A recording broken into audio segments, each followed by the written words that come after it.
Hello students, welcome to my YouTube channel Navgyan Classes. Today I will start a new chapter of class 12th Mathematics, chapter number 3rd, Algebra of Matrices or Matrix.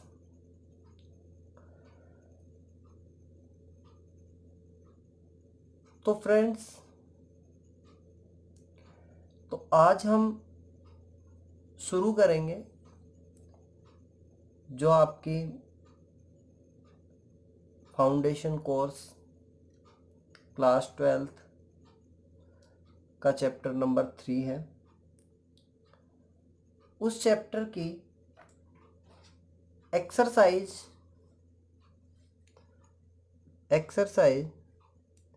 3.1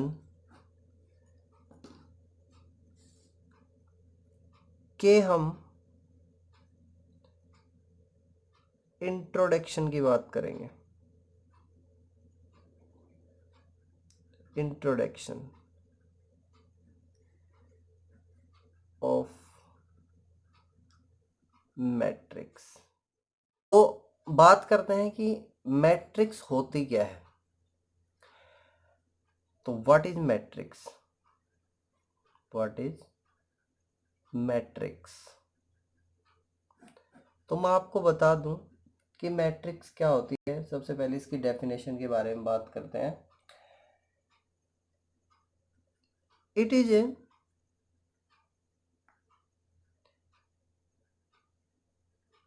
a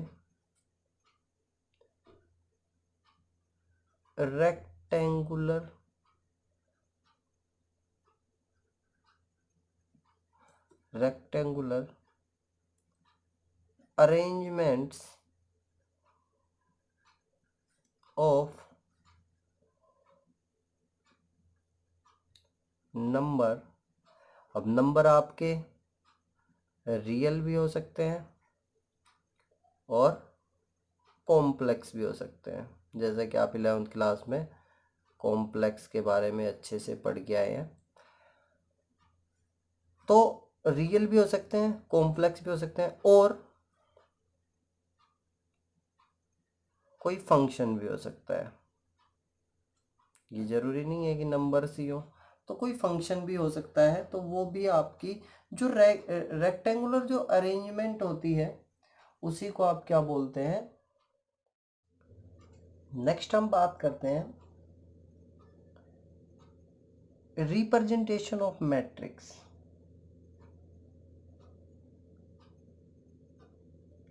representation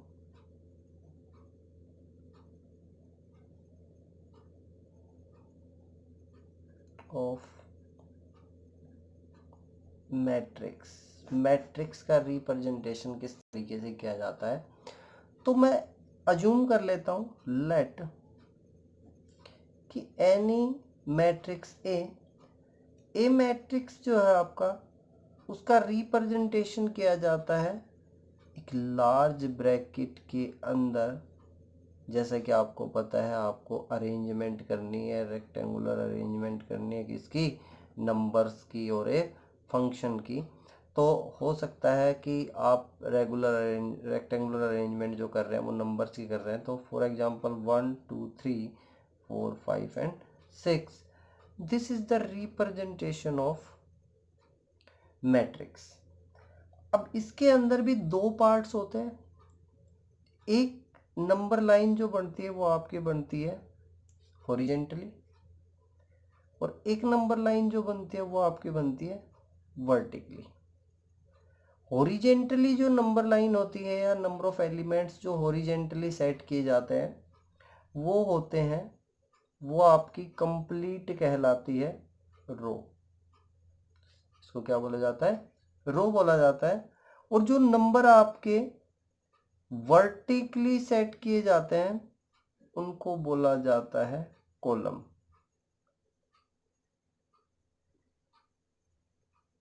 column तो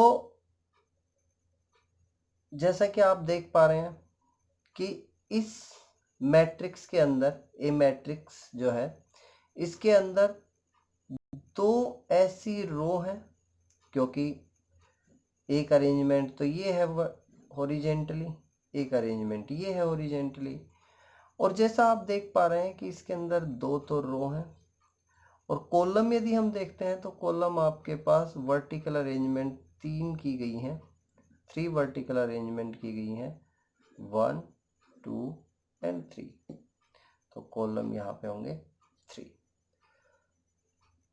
next चलते हैं।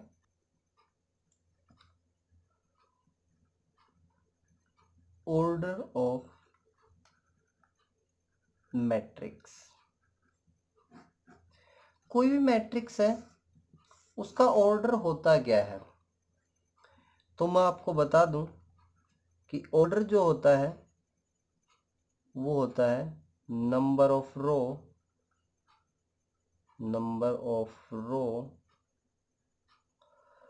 Multiplied by number of column. Number of row multiplied by number of column, वो उस matrix का order कहलाता है। तो इसके बाद में हम बात करते हैं कि कोई भी मैट्रिक्स है उसका ऑर्डर हम किस तरीके से लिखेंगे। तो जैसे मैं एक मैट्रिक्स लेट कर लेता हूँ, लेट कि आपके पास कोई मैट्रिक्स है,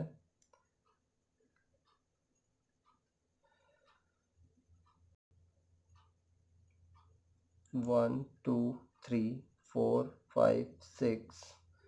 इस मैट्रिक्स का यदि आपको ऑर्डर लिखना है तो सबसे पहले आपको देखने पड़ेंगे number of row.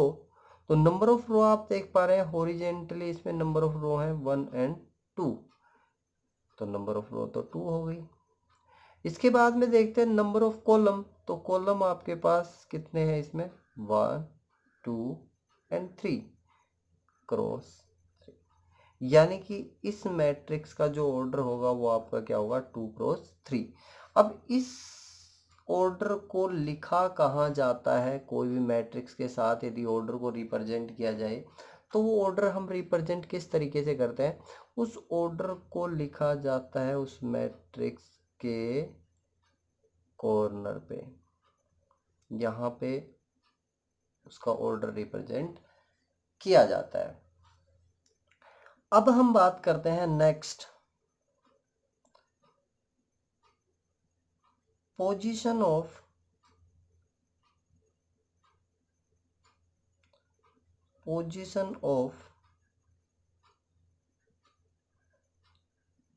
Element in the matrix. Matrix के अंदर कोई भी एलिमेंट है, चाहे वो नंबर हो या फिर कोई फंक्शन हो, तो उसके हिसाब से उस एलिमेंट की पोजीशन क्या होगी। तो उस पोजीशन को देखने के लिए हम बात करते हैं general form of matrix.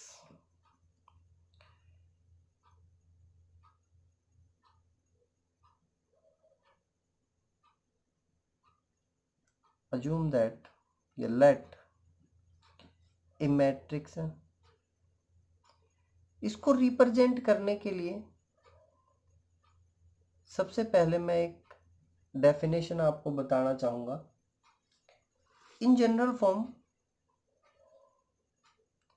In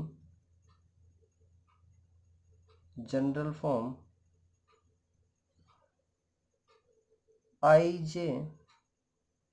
Aij is an element of matrix A lying in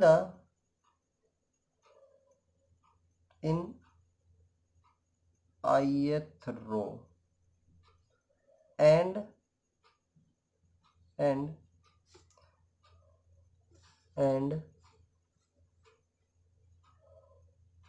jth column,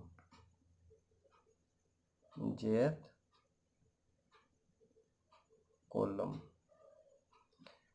कि कोई भी मैट्रिक्स है उसके अंदर ith रो हो और jth कॉलम हो। अब मैं बात करता हूं प्लेस की, कि कोई भी मैट्रिक्स है उसका जो फर्स्ट एलिमेंट होगा वो किसको रिप्रेजेंट करेगा। जो फर्स्ट एलिमेंट होगा वो रिप्रेजेंट करेगा A11 को। क्यों रिप्रेजेंट करेगा? क्योंकि मैंने अभी आपको बताया कि यदि हम Aij के अंदर बात करते हैं तो I आपके पास रो होंगी और J आपके पास कॉलम होंगे। तो Aij यानी कि A11, तो यहाँ से 1 जो है वो नंबर ऑफ रो को रिप्रेजेंट करता है कि भी कौन सी रो है। और J की यदि बात करते हैं तो J सेकंड प्लेस पे है, तो सेकंड प्लेस रिप्रेजेंट करता है कॉलम को, कि कौन सा कॉलम है आपका। तो यहाँ से हम देख पा रहे हैं कि A11 इट मीन्स ये जो पोजीशन है, इस एलिमेंट की जो पोजीशन है वो फर्स्ट रो है और फर्स्ट ही कॉलम है।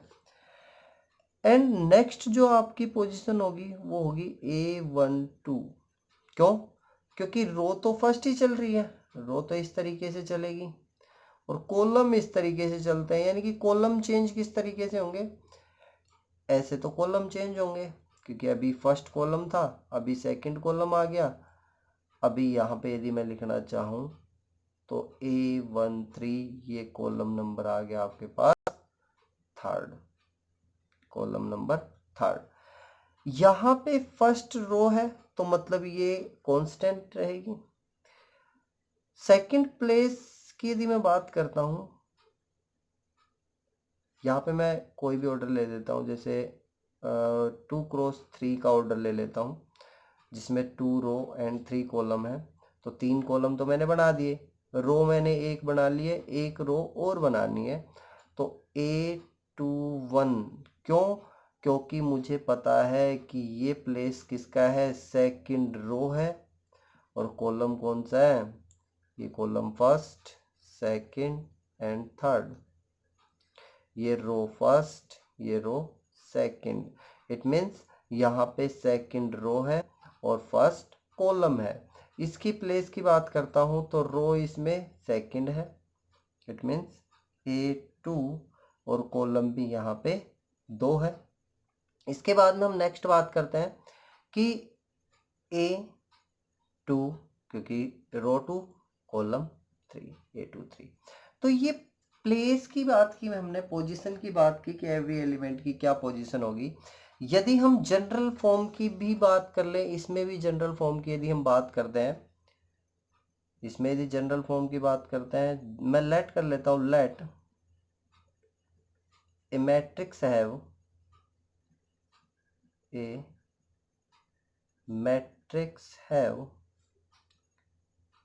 ऑर्डर m क्रॉस n, तो then position of every element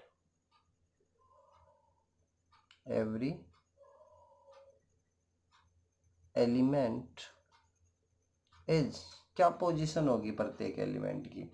तो हम चेक करते हैं कि ए कोई मैट्रिक्स है जिसका ऑर्डर है m क्रॉस n, यानी कि मुझे नहीं पता कि उसके अंदर कितनी नंबर ऑफ रो है, कितने नंबर ऑफ कॉलम है, मुझे नहीं पता है। तो हम यदि इसकी जनरल फॉर्म लिखना चाहें तो हमें ये तो पता है कि ऑर्डर है इसका m क्रॉस n, तो मैं ऑर्डर तो लिख सकता हूं, लेकिन मुझे ये नहीं पता कि इसके अंदर कितनी नंबर ऑफ रो लेके जाऊं मैं और कितने नंबर ऑफ कॉलम लेके जाऊं मैं। तो मैं स्टार्ट करता हूं A11, मुझे पता है फर्स्ट रो तो आनी है। A12, A13 फर्स्ट रो में फर्स्ट कॉलम, फर्स्ट रो में सेकंड कॉलम, फर्स्ट रो में थर्ड कॉलम, और up to so on A1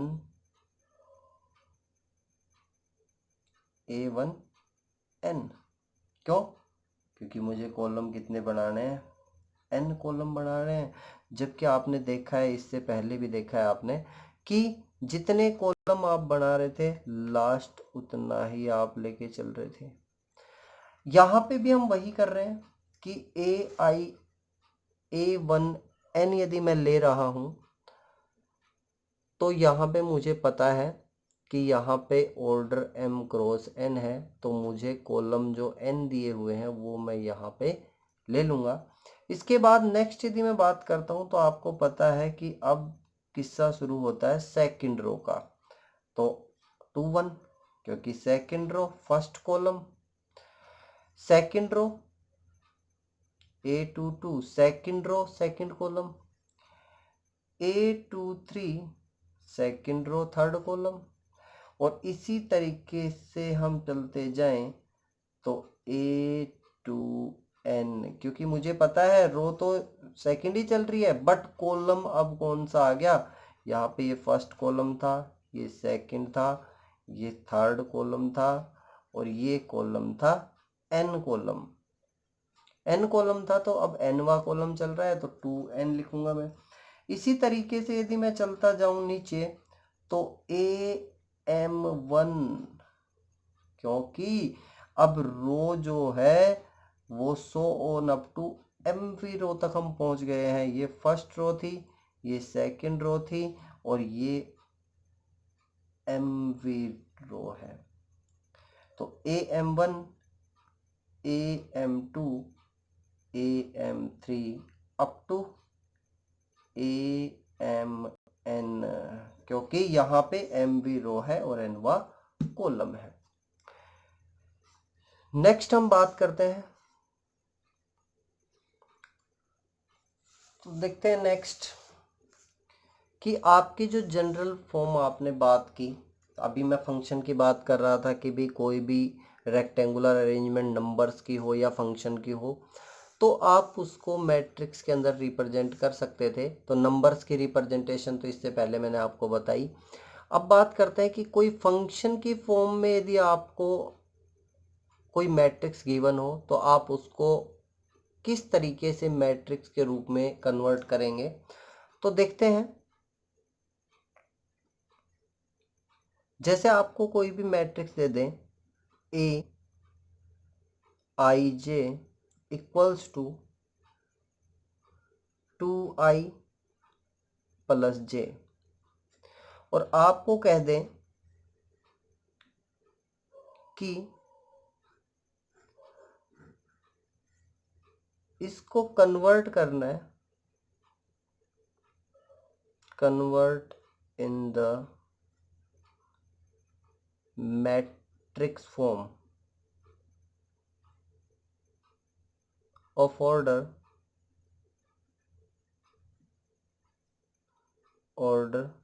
2 cross 3। आपको कोई कह दे कि आपको इसको मैट्रिक्स फॉर्म में चेंज करना है और उस मैट्रिक्स का जो ऑर्डर है वो कितना होना चाहिए, 2 क्रॉस 3 होना चाहिए। तो हम सबसे पहले अभी मैंने आपको बताया कि जनरल फॉर्म मैट्रिक्स की क्या होती है, कि मैं लेट कर लेता हूँ कि ए कोई मैट्रिक्स है A11, 2 क्रॉस 3 करना है मुझे, तो 2 क्रॉस 3 करना है तो 2 क्रॉस 3, जहाँ पर 2 रो होंगी और 3 कॉलम होंगे तो कॉलम रिप्रेजेंट करता हूँ A12 A13, हो गए 3 कॉलम 1 2 एंड 3।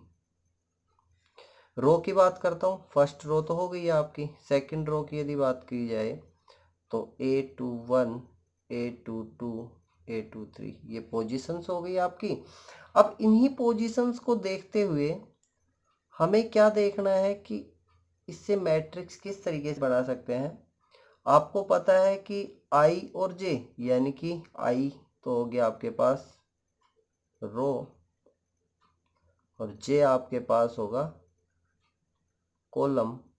तो सबसे पहले हम बात करते हैं कि यहाँ पे यदि रिप्रेजेंट करनी है मुझे ए कोई मैट्रिक्स बनानी है तो उसका फर्स्ट एलिमेंट की जो पोजीशन होती है वो क्या होती है, A11, यानी कि फर्स्ट रो फर्स्ट कॉलम। तो आई जे की जगह मुझे क्या पुट करना है, 1 और 1 रखना है। तो A11 यदि आप फाइंड आउट करते हैं, आई की जगह 1 और जे की जगह 1, तो आप आई की जगह 1 रखेंगे तो 2 into 1 plus 1, it means 3। A12 की यदि बात की जाती है तो 1 2 मतलब आई 1 और जे 2। तो आई यदि हम 1 रखते हैं तो 2 into 1 plus 2, it means 4। A13 की यदि हम बात करते हैं तो A13 क्या होगा, 2i प्लस जे, 2 इंटू आई 1 है प्लस जे 3 है तो 5 आ जाएगा आपके पास। यदि हम बात करते हैं A21 के बारे में, क्योंकि मुझे पता है A21 ही फाइंड आउट करना है, तो A21 इट मीन्स 2 इंटू आई कितना है यहाँ पे, 2i प्लस जे ही तो है, तो 2 into 2 plus 1, it means 5। A22 की यदि पोजीशन की हम बात करते हैं तो जहाँ पे आई भी 2 है और जे भी 2 है, तो 2 into 2 plus 2, it means 4 plus 2 6। A23 it means I2 और J3, तो 2 इंटू 2 प्लस 3, 4 प्लस 3 7। तो यहाँ से आपके पास जो मैट्रिक्स फॉर्म इसकी बन के आती है वो क्या बन के आती है, वो आते हैं आपके पास 3 4 5, क्योंकि इनको मैं ऐसे ही तो लिखूंगा, A11 A12 A13 ऐसे लिखना है तो लिख दिया। अब A21 5। बात करते हैं A22 की, तो A22 आपके पास है 6, और बात की जाती है A23 की तो A23 आपके पास है 7। इस तरीके से आप कोई भी फंक्शन टाइप यदि आपको मैट्रिक्स दी हो तो आप उससे इस तरीके से मैट्रिक्स फॉर्म में चेंज कर सकते हैं। इसके बाद में हम आगे चलते हैं, तो इसके बाद में हम बात करते हैं टाइप्स ऑफ मैट्रिक्स। तो डिफिकल्ट कुछ भी नहीं है, नाम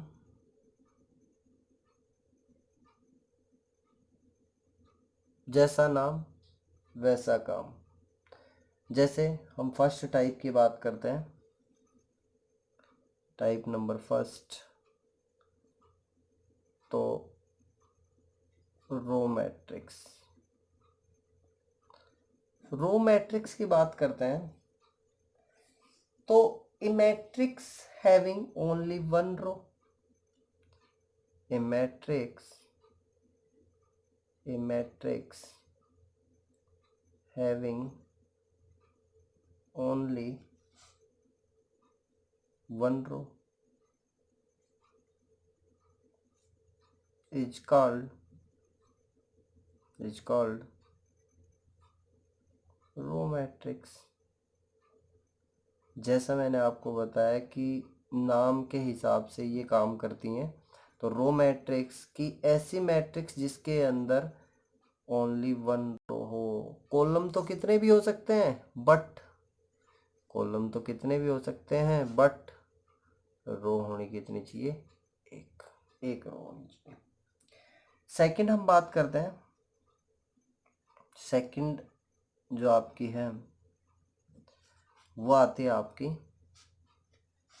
column matrix. Column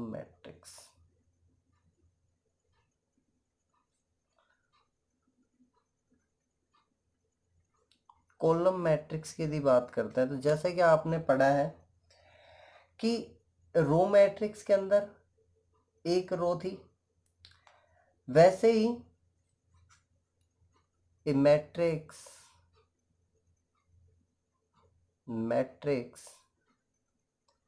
having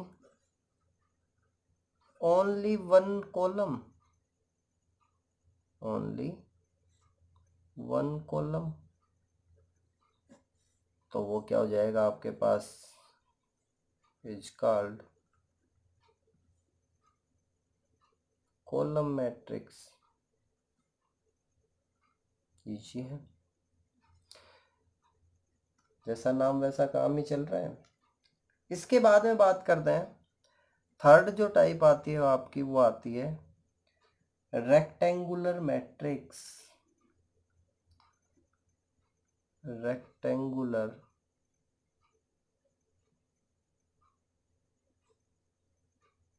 matrix. इस मैट्रिक्स की यदि हम बात करते हैं तो ये matrix of order, A matrix of order m cross n is said to be a rectangular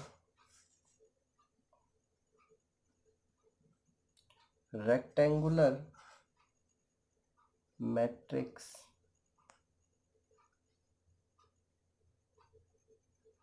rectangular matrix. लेकिन यहाँ पे कंडीशन भी अप्लाई करनी है। वो कंडीशन क्या अप्लाई करनी है, वो कंडीशन आपको अप्लाई करनी है m does not equals to n, कि m जो है वो n के इक्वल नहीं होना चाहिए। फॉर एग्जाम्पल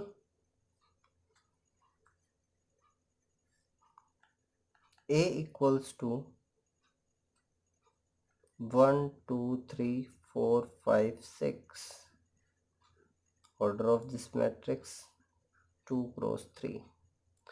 तो यहाँ पे m equals to 2 and n equals to 3, तो m does not equals to n। तो इसका मतलब ये आपकी जो मैट्रिक्स है वो कौन सी मैट्रिक्स है, rectangular matrix. Rectangular matrix. Next type की यदि हम बात करते हैं तो वो आती है आपकी fourth type, square matrix. Square matrix.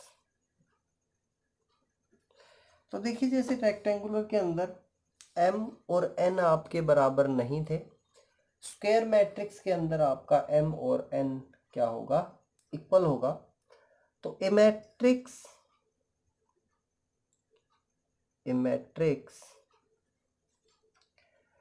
Of order m cross n order होगा, is said to be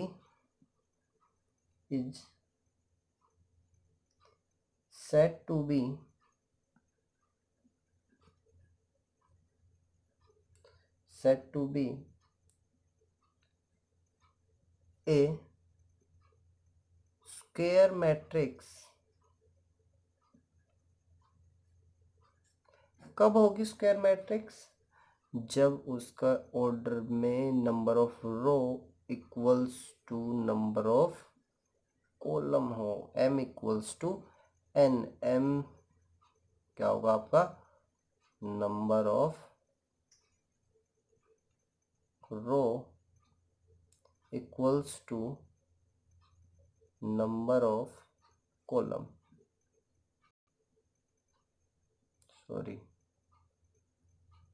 column.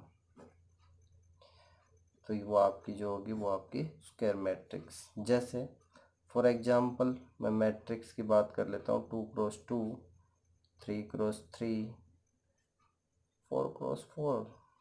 यानी कि यहाँ पे m और n की जो ऑर्डर है वो क्या है, इक्वल है आपके पास। For example a matrix equals to 1 2 3 4, this is the square matrix order 2 cross 2। इसमें 2 ही रो है और 2 ही कॉलम है। नेक्स्ट टाइप की हम बात करते हैं डायगोनल मैट्रिक्स। फिफ्थ जो टाइप आपकी, उसकी यदि हम बात करें तो वो आपकी होगी diagonal matrix.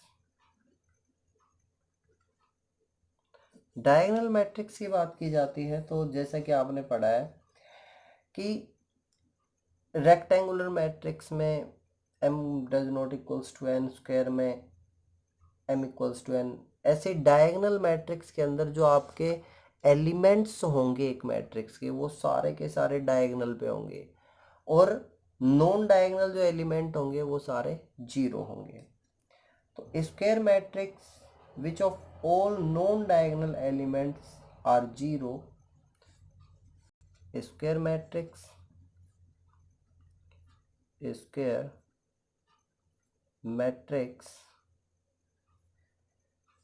in which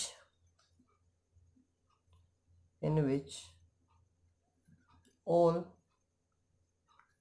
the non-diagonal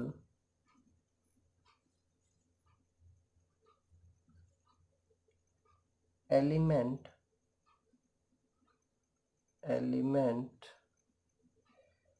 are zero।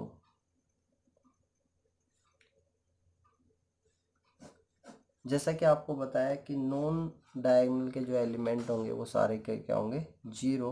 Example की बात करते हैं। फॉर एग्जाम्पल ये कोई मैट्रिक्स है, डायगोनल एलिमेंट 1 2 3 0 0 0 0 0 0। जैसे इसमें एक कंडीशन दी गई है कि वो मैट्रिक्स जो आपका है वो स्क्वायर मैट्रिक्स होना चाहिए, रेक्टेंगुलर मैट्रिक्स नहीं होना चाहिए, स्क्वायर मैट्रिक्स ही आपका होना चाहिए। तो हमने 3x3 का एक स्क्वायर मैट्रिक्स ले लिया जिसमें 3 रो हैं और 3 ही कॉलम है।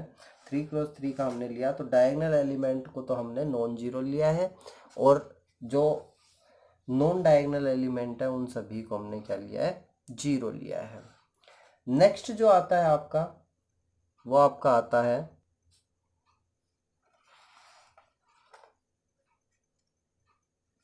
सिक्स्थ है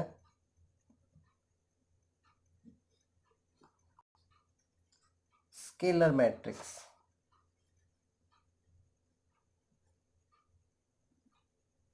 स्केलर मैट्रिक्स, स्केलर मैट्रिक्स की बात करते हैं। ए diagonal matrix in which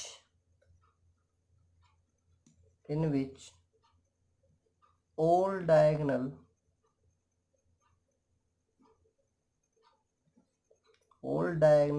elements are equal, यानी कि सारे के सारे डायगोनल एलिमेंट जो हैं वो क्या हो, इक्वल हो। इसमें तो आपको डिफरेंट दिख रहे हैं लेकिन जो स्केलर मैट्रिक्स है उसके अंदर डायगोनल एलिमेंट आपको सेम मिलेगा। फॉर एग्जांपल कोई मैट्रिक्स मैं मान लेता हूँ एक्स, आपके पास कोई मैट्रिक्स है जिसमें 2 2 2, बाकी जो नॉन डायगोनल एलिमेंट है वो सारे के सारे आपको जीरो मिलेंगे। ये आपके स्केलर मैट्रिक्स है। नेक्स्ट हम बात करते हैं यूनिट मैट्रिक्स जो आपका 7th है।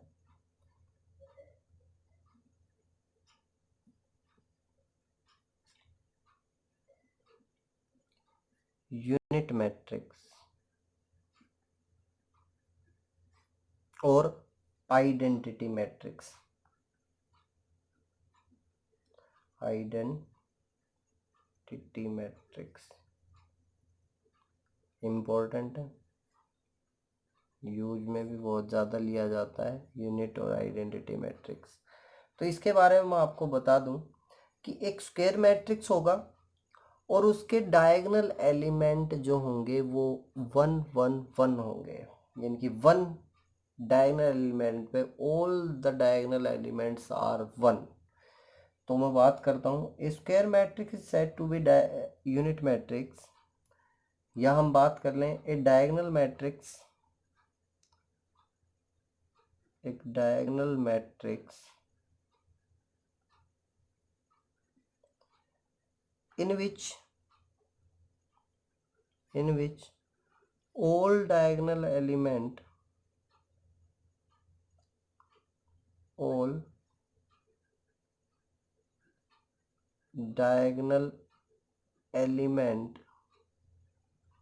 इज वन, यानी कि हर एक डायगोनल एलिमेंट क्या होगा, वन होगा। तो उसे हम क्या कहेंगे, यूनिट मैट्रिक्स और आइडेंटिटी मैट्रिक्स। इसको डिनोट किया जाता है आई से। जितने ऑर्डर का होगा उतने ऑर्डर इसके नीचे लिख दिया जाता है। जैसे n is the order, 2x2 का है तो 2 ऑर्डर, 3x3 का है तो 3 ऑर्डर, 4x4 का है तो 4 ऑर्डर। यानी कि n डिनोट करता है ऑर्डर को, क्योंकि ये भी एक स्क्वायर मैट्रिक्स ही होगा। क्या होगा, स्क्वायर मैट्रिक्स होगा, स्क्वायर मैट्रिक्स ही होगा ये भी, क्योंकि ये भी स्क्वायर मैट्रिक्स के अंदर इंक्लूड होता है। तो यहाँ पे मैं लिख सकता हूँ 1 0 0। जैसे हम 3x3 का आइडेंटिटी मैट्रिक्स लिखना चाहते हैं तो 0 0 1 0 0 0 1 0 0 0 1। हाँ, ध्यान रहे कि डायगोनल ऑलवेज इस ही फॉर्म में होना चाहिए। कभी आप कह दो कि आइडेंटिटी मैट्रिक्स या डायगोनल मैट्रिक्स, ये भी तो डायगोनल ही है, 0 0 1 0 0। सर ये भी तो डायगोनल पे ही है 1। देखिए बच्चों, ये स्क्वायर और रेक्टेंगल के अंदर डायगोनल चलते हैं, मैट्रिक्स के अंदर ये डायगोनल नहीं चलता है। सो ये आपका आइडेंटिटी मैट्रिक्स नहीं होगा। ओके, तो आपको यही आइडेंटिटी मैट्रिक्स लेना है जहाँ पे डायगोनल इस तरीके से हो। नेक्स्ट हम बात करते हैं जीरो मैट्रिक्स या नल मैट्रिक्स। ये इम्पोर्टेंट नहीं है इतने ज़्यादा, इसलिए मैं इसकी डेफिनेशन आपको नाम से ही बता देता हूँ। जीरो मैट्रिक्स, जीरो मैट्रिक्स यानी कि every element of the matrix are zero. और नल यानी कि खाली हो, एक भी एलिमेंट ना हो उसमें। A matrix is said to be zero और null if each of its element is zero. उसके अंदर क्या हो, कोई भी एलिमेंट ना हो तो उसे हम क्या कहेंगे, जीरो मैट्रिक्स कहेंगे। इतना इम्पोर्टेंट नहीं है इसलिए मैं इसका ज़्यादा डिटेल से नहीं बता रहा हूँ। नाइन्थ जो है वो आपका आता है comparable matrix. Comparable matrix,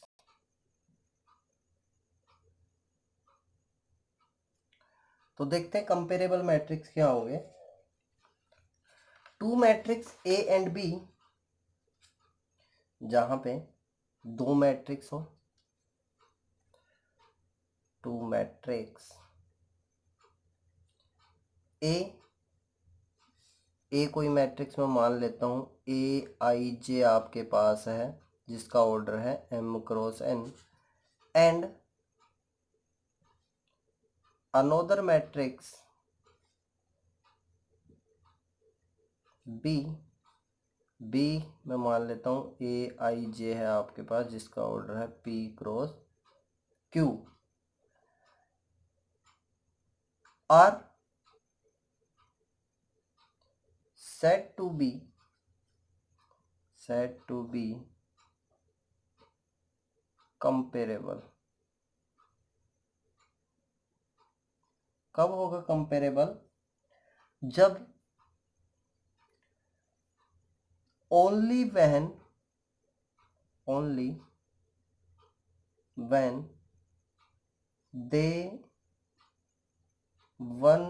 they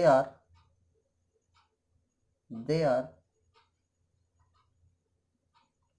of the same order। उनका ऑर्डर क्या हो, सेम हो, मतलब m इक्वल्स टू पी के हो and n equals to Q के हो। ऑर्डर यदि सेम होगा तो आपकी जो मैट्रिक्स होंगी वो कंपेरेबल मैट्रिक्स होंगी ऑफ द सेम ऑर्डर, जैसे p equals to m equals to p and n equals to q। इसकी लास्ट टाइप है जो 10th टाइप है, और लास्ट जो टाइप है उसकी बात करते हैं।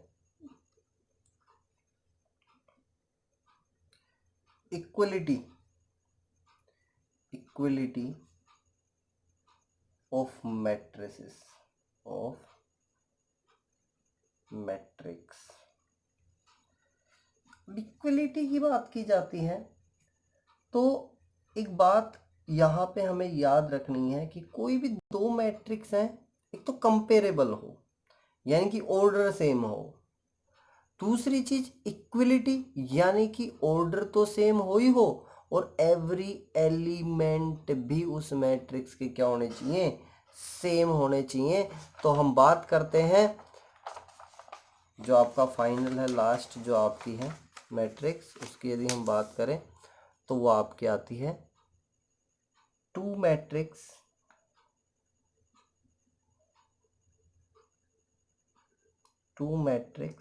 एग्जाम्पल के तौर पे हम A इक्वल्स टू ले लेते हैं AIJ, जिसका ऑर्डर है m cross n, and B equals to AIJ, इसका जो ऑर्डर है वो है P क्रॉस Q,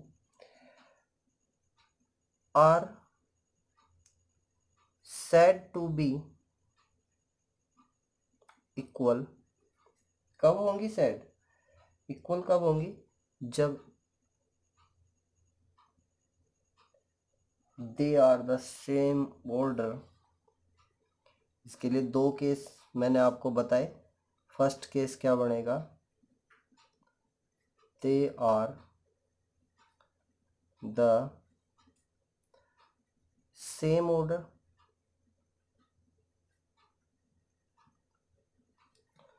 एंड जो सेकंड केस जो बनेगा वो क्या बनेगा, सेकंड केस जो बनेगा वो बनेगा the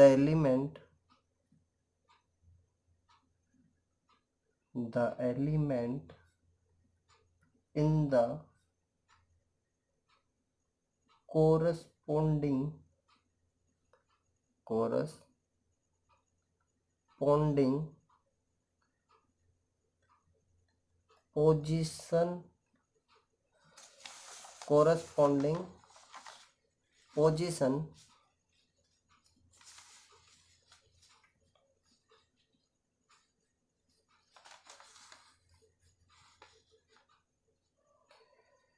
corresponding position of the two matrices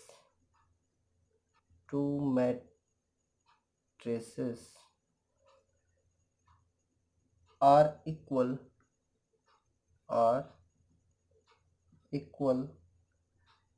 for example AIJ equals to BIJ। इसका मतलब क्या है कि एवरी एलिमेंट, यदि एक मैट्रिक्स के अंदर कोई एलिमेंट AIJ बन रहा है और दूसरी मैट्रिक्स जो है वो आपकी BIJ बना रही है, तो उसके एवरी एलिमेंट भी क्या होने चाहिए, इक्वल होने चाहिए। For all I and J, सभी I और J एलिमेंट के लिए। तो आज की वीडियो में इतना ही।